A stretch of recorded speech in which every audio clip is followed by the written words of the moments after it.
Jones. Well, over the break, Zoe hitting me with some heavy news. Girl Scouts have stopped selling cookies yesterday, so that's pretty devastating. At least the weather is warm, so now we have to wait another year to make sure we capitalize on all those delicious cookies. I keep saying they need a subscription service. Well, at least the weather is going to be warm. We saw a good 50-degree run all the way up into those 80s, and we're cooling off right now by about 20 degrees. We're going to drop about 20 to more into those 40s, and by tomorrow, another 40-degree run up into those 80s. Make sure you get out there, do some golfing, do some swimming, do some fishing, do anything. Get out there and capitalize on that warm weather because it's here to stay. 62 in San Angelo. Everybody else in a good combination of those lower 60s, those upper 50s, those mid 50s across the entire area. Shades of green working their way in.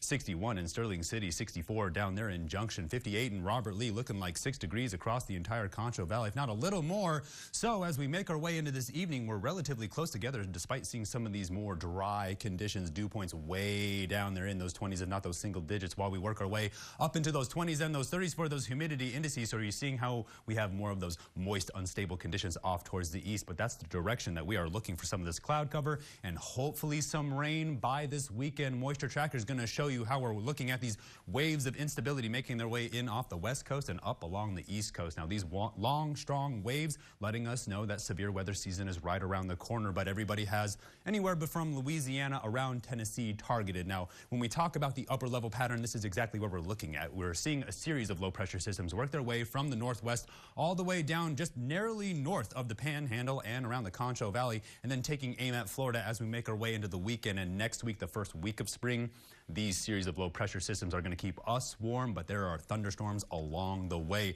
Water vapor right now showing you where the first one is spinning off. The second one is around the Great Lakes, and the last one is right down there around Florida as we're seeing some dry air fight its way out and work its way in somewhere around California and Arizona. Now, severe weather outlook pretty interesting as it continues to follow this high pressure around Texas, Arizona, and the Four Corners. Severe weather up on the west coast and then again around Iowa and right off the east coast near where Brian's neck of the woods. We take you down to the surface, and there's our low pressure system working across Wyoming, then across the Great Lakes, and then clearing up around Brian's neighborhood. As we take you down into the Concho Valley, we're starting to look at some of this cloud cover clear up for a warm day tomorrow, but we're on the cool down as we level out in those 70s before the weekend. We're going to watch this cloud cover off towards the southeast, fight back and forth, getting more gradually humid and warm as we make our way closer towards the weekend. Here comes that line of severe weather, but I think those thunderstorms are starting to die down, so it's looking more like low cloud cover than some heavy rain.